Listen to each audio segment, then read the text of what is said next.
Salut, chers abonnés, soyez les bienvenus sur notre chaîne Eurotrader. Sur notre chaîne, nous parlons d'affaires, mais par moments, nous parlons nous mettons sur la table certains sujets pour réfléchir, ok, et puis pourquoi pas tirer des leçons. Alors, il y a de cela, je crois, 3 semaines ou un mois, je vous faisais comprendre que ma remarque est que parmi tous les peuples, quand on parle, prend les continents, le seul continent sur lequel la population ne cherche pas à coloniser, ne cherche pas à dominer les autres peuples, ne cherche pas à contraindre les autres peuples à un travail forcé ou ne cherche pas à déposséder les autres peuples de leurs richesses, que ce soit la richesse du sous-sol, tout ce qu'ils ont comme richesse. S'il y a un peuple qui ne le fait pas, qui ne va pas chercher à dominer les autres peuples, c'est bien sûr les Africains. Et je vous ai dit que ça, c'est une valeur. On nous chante par-ci, par-là les droits de l'homme, les droits de l'homme. Mais quand vous regardez de près, dans l'histoire de l'humanité, quel est le peuple qui respecte l'être humain? Je ne le dis pas parce que je suis un Africain. Je le dis parce que l'histoire nous enseigne que l'Africain n'a jamais cherché à coloniser. L'Africain n'a jamais cherché à dominer. L'Africain n'a jamais cherché à conquérir des territoires en dehors de son continent pour chercher à dominer les autres peuples. L'Africain ne l'a jamais fait. Est-ce de la faiblesse? Non. Parce que l'Africain, le vrai Africain, ne vole pas. Le vrai Africain ne vole pas. Le vrai Africain considère l'être humain d'abord comme créature de Dieu. Aujourd'hui, dans cette vidéo, j'aimerais encore une fois de plus ouvrir votre esprit sur un fait. Sur un fait. Et je vais vous donner un exemple. Et vous allez me dire comment se comporterait un Africain. Si dans votre village, on a tous été au village, moi je suis un enfant du village. Voilà. J'ai vécu au village, j'ai quitté le village à 15 ans et j'y vais régulièrement. Je vous pose la question. Écoutez ceci. Si vous rencontrez, vous sortez de votre maison et vous rencontrez deux villageois qui sont en train de se battre. Il y a un qui est encore très costaud, il y a un qui est très costaud, et puis il y a un enfant, un jeune, qui est en train de se battre avec ces deux costauds-là, en train de se battre avec ce costaud-là. Apparemment, quand on voit, on sait qu'il n'y a pas de match. Que si ce costaud-là, ce monsieur qui est en forme, ce villageois qui est en forme, il veut vraiment utiliser toute sa force, son énergie, cet enfant, ce jeune enfant ne peut même pas faire 2 minutes avec lui. Et puis vous les surprenez, vous arrivez, ils sont en train de se battre. La première des choses qu'un Africain fait, c'est de les séparer. Première chose, première action posée, on les sépare d'abord. Et puis, pour ne pas qu'ils partent comme ça, sans qu'on ne les écoute, on leur demande, mais qu'est-ce qu'il y a? Arrêtez, mais qu'est-ce qu'il y a? Arrêtez ça. On ne sait pas, qu'est-ce qu'il y a? L'enfant, le jeune enfant, enfin, le plus petit, c'est déjà un enfant, le plus petit va commencer à parler, ou bien le grand peut commencer à parler. Dans tous les cas, on écoutera les deux. Lorsqu'ils auront fini, le vieux ou le villageois à qui on a enseigné la sagesse africaine dira « Non, ok, c'est compris. Mais excusez, vous voyez, le palabre, ce n'est pas bon. C'est pas bon de se battre comme ça. Et puis toi, tu vois, tu es plus âgé aussi également. Regarde, c'est pas bon de se battre avec un enfant comme ça. Mon petit, c'est pas bon de te battre avec tes grands frères. C'est pas bon. Il faut respecter tes grands frères. Vous, monsieur, c'est pas bon. C'est un enfant. Comprenez-le. Ne vous mettez pas à son niveau. C'est comme ça qu'un bon Africain va se comporter. Mais dans l'histoire de l'humanité, voilà ce qu'on observe. Deux pays peuvent se mettre en guerre. Et ceux qui parlent de droits de l'homme, qu'est-ce qu'ils vont faire? Ils ne cherchent pas à les séparer. Hein. Non, non. Ils ne cherchent pas à les séparer. Ils viennent, ils voient, ils sont en train de se battre. Hein? Deux nations, deux pays sont en train de se battre. Et puis ils viennent, ils cherchent un gourdin. Petit, voilà un gros gourdin. Je ne suis pas dedans. Hein? Dans ton combat, là, je ne suis pas dedans. Mais tiens, on va utiliser. Il y a un autre encore qui vient encore. Mon petit, il y a une machette qui est ici. Je te donne. Je te prête, je te donne. Faut finir avec lui. Du courage, hein? On est avec toi. Est-ce qu'au village là-bas, on fait ça? Est-ce qu'on peut venir dire à l'enfant, on est derrière lui comme ça? On va dire, non, c'est pas comme ça. Il faut mettre crochet. Voilà, voilà un fusil. Voilà une machette. Bon, voilà un gros caillou. Voilà un gros caillou, mon petit. Voilà un gros caillou. Voilà encore. Il y en a encore, il y a du stock. Et les gens viennent. Ceux qui sont du côté de l'enfant, là, ils viennent. Et puis, à un moment, ils s'organisent. Ils disent, bon, comme nous, on veut soutenir l'enfant, là, parce que le monsieur, là, il est costaud. Mais on va s'organiser et puis on va soutenir l'enfant, là, pour que l'enfant là, arrive à vaincre le costaud, là. Je vous pose la question. Est-ce qu'un Africain peut se comporter comme ça? Répondez-moi. Hein. Est-ce qu'un Africain peut faire ça là?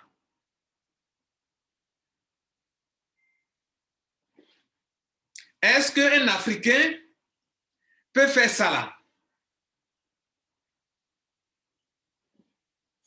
Mais souvent, vous êtes là, vous voyez, vous acceptez, parce que le fait qu'on soit sorti de la colonisation, on s'est renié nous-mêmes. Notre sagesse, c'est là que je voulais en venir. Si dans toutes les nations, dans toutes les civilisations, on peut avoir des civilisations dans lesquelles il y a de l'intelligence qui est exprimée. On peut construire des armes. On peut envoyer des fusées sur la Lune. On peut faire ceci. On peut lancer des satellites. Ça, c'est de l'intelligence. Et souvent, l'intelligence qui est exprimée n'est pas exprimée pour protéger la vie humaine, mais pour chercher à dominer.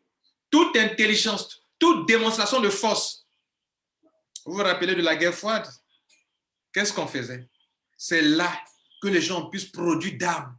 C'est là que l'intelligence humaine a le plus fonctionné pour créer quoi? Des armes de guerre, des armes de destruction. Pour dire à l'autre, tu vois, si tu t'amuses là, j'ai des armes de destruction massive. Et on met les gens dans des laboratoires, dans des structures pour étudier, pour découvrir des armes qui peuvent détruire encore plus les êtres humains. Ce n'est pas fait contre les animaux. Ça, c'est de l'intelligence au service du mal. Mais il y a une chose que vous, les Africains, vous détenez, qui est au-dessus de l'intelligence. Ça s'appelle la sagesse. Les autres civilisations peuvent aller sur la Lune. Si nous, on peut un jour le faire, il n'y a pas de souci. Elles peuvent faire tout ce qu'elles veulent. Mais science sans sagesse, science sans conscience n'est que ruine de l'homme. Il y a des civilisations qui existent. Elles sont sans intelligence. Enfin, elles sont sans sagesse. Elles ont de l'intelligence, mais en dessous, il n'y a pas d'intelligence. Parce que si on est intelligent, et qu'en plus de ça, on est sage, quand on voit deux personnes se battre, la sagesse et non pas l'orgueil et non pas l'arrogance et non pas l'hypocrisie. La sagesse veut que vous les séparez d'abord. Vous les emmenez les deux à une table de négociation, vous vous impliquez réellement. Vous ne soutenez pas un camp. Si vous voulez être juste, qui a commencé? Non, toi aussi, tu n'as pas raison de faire ça. Bon, arrêtez. Le petit dit, les gars, soutenez-moi, soutenez-moi. Dit non. Si on te soutient, on va mettre de l'huile sur le feu. On ne peut pas te soutenir comme ça, mon petit. Il faut te calmer. On n'est pas venu pour te soutenir. Nous sommes venus pour mettre fin à ça. Voilà comment les Africains, eux, raisonnent. Écoutez-moi bien. Je ferai de temps en temps des sorties de ce genre pour vous dire que vous, Africains, vous avez ce qu'on appelle la plus grande chose qu'on appelle la sagesse. La sagesse ne va pas avec l'hypocrisie. La sagesse ne va pas avec cette hypocrisie. On chante, on parle de droits de l'homme, mais on ne se comporte pas comme quelqu'un qui respecte les droits de l'homme. Ah oui. On parle, on dit que on est là pour protéger, mais non, on n'est pas là pour, on est là pour détruire. Ce n'est pas de la sagesse. C'est de l'arrogance. C'est de l'arrogance. C'est de l'orgueil. La sagesse, ce n'est pas de l'arrogance. La sagesse, ce n'est pas l'injustice. La sagesse, ce n'est pas l'hypocrisie.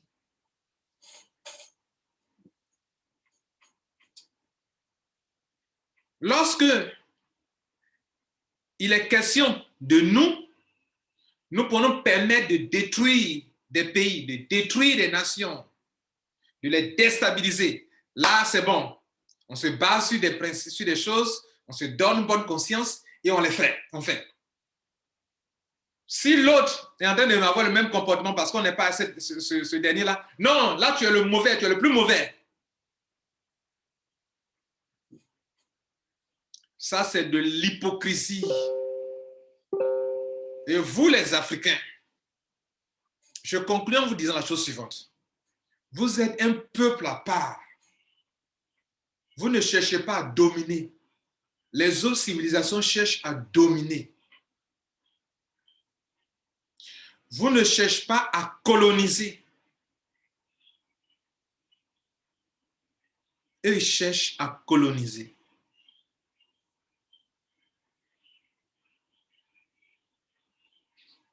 Et pourquoi? C'est comme ça depuis des siècles.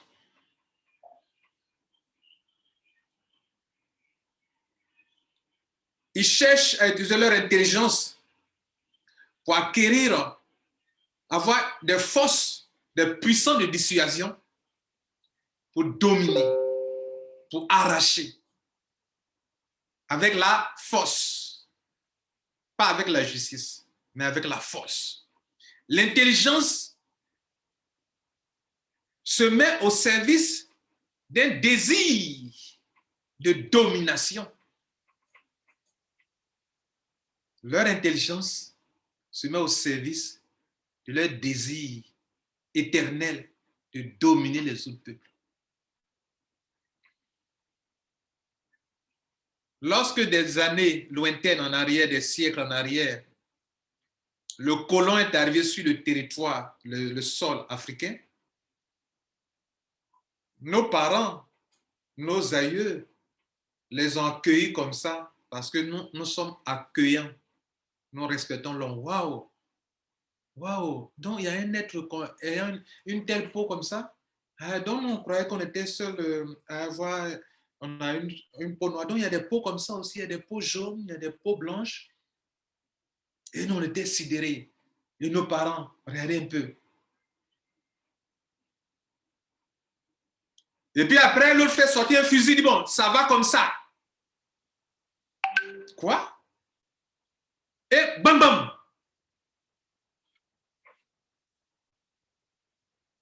On voit que l'un de nos parents est à terre. On a tiré sur lui. C'est quoi ça? Nos parents vont prendre ça comme ça. C'est quoi ça? Comme ça peut tuer.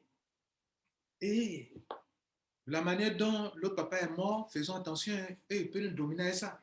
Et ils prennent ça pour dominer le monde. Leur intelligence, sachant qu'ils n'ont rien sous le sous-sol, leur intelligence est au service d'un pouvoir de domination, d'un pouvoir d'arrogance. Dominer les autres peuples. Quand on parle de nouvel ordre mondial, vous pensez à quoi? En fait, ça inspire. C'était un peu plus brutal. Au fur et à mesure que les yeux des Africains s'ouvrent, il faut imaginer un nouvel ordre mondial encore plus sophistiqué qui met sur la table, parlant de droits de l'homme, de démocratie. Mais en réalité, c'est un pouvoir de domination, un système de domination des peuples, d'aliénation des peuples, mais très fin.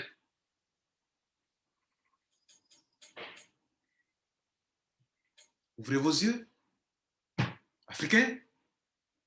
Vous êtes le peuple sur qui Dieu compte pour sauver l'humanité de la dérive. Tout a commencé en Afrique et tout va se terminer en Afrique. Écrivez ça. S'il y a un peuple qui peut donner des conseils, encore, ça sera l'Afrique. Mais pour que l'Afrique se fasse respecter, il faut qu'il retrouve son identité, qu'il ne se laisse pas influencer.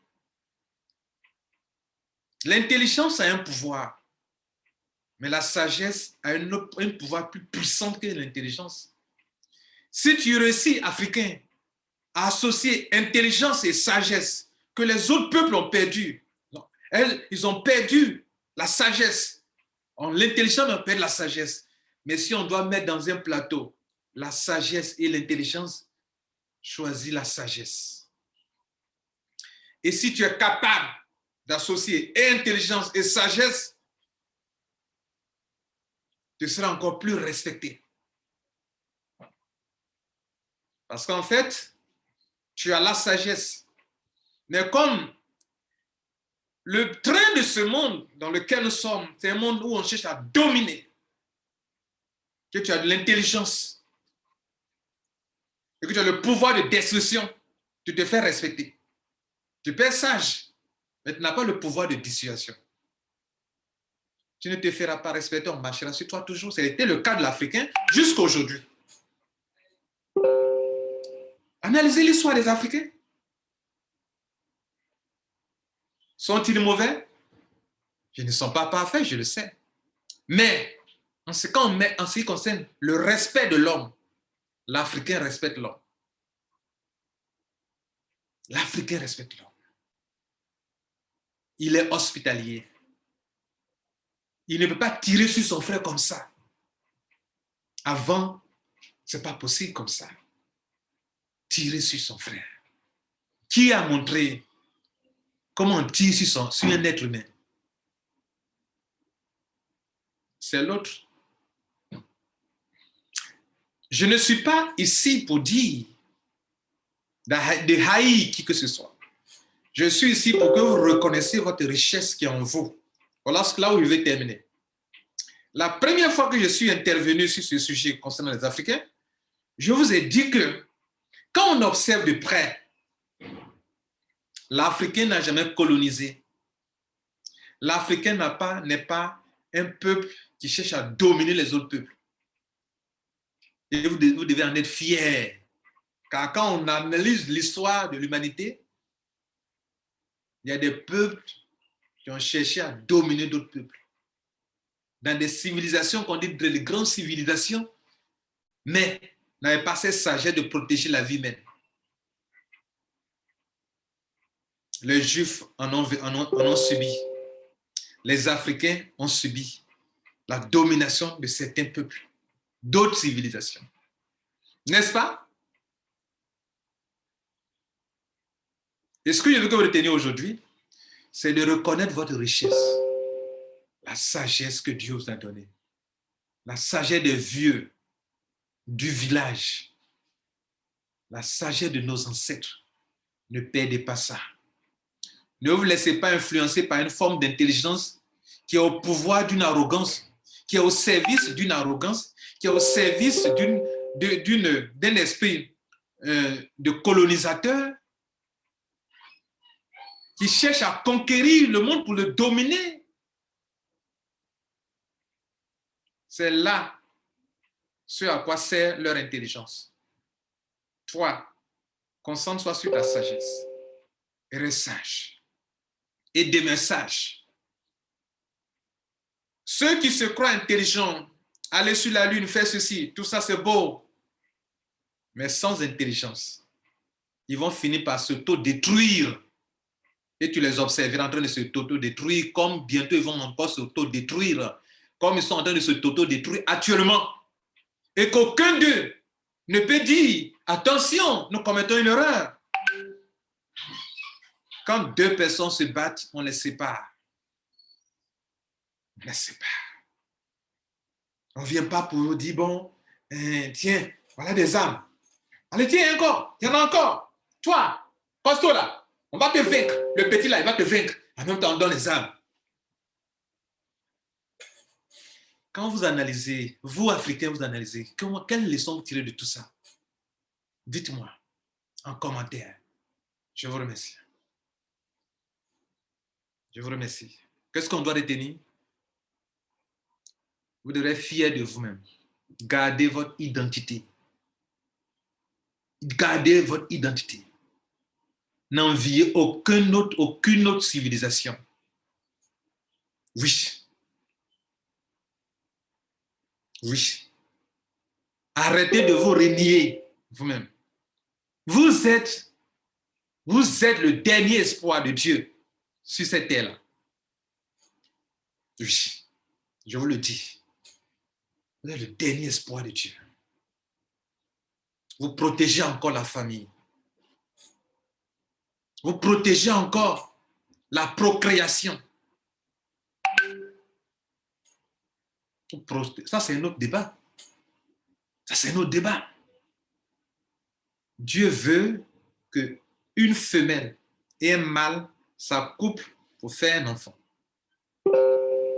Ça, c'est la logique nature. Ça, c'est la nature des choses. Un mâle, une femelle, le yin et le yang forment l'équilibre de ce monde-là. Forment l'équilibre de ce monde. Vous protégez la procréation.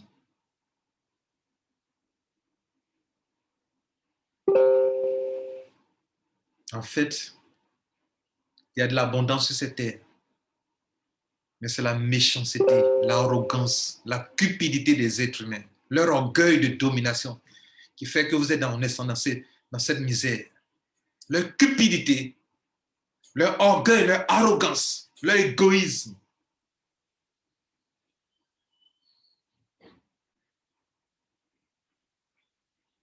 Africains, vous êtes les meilleurs. Big up. Au revoir.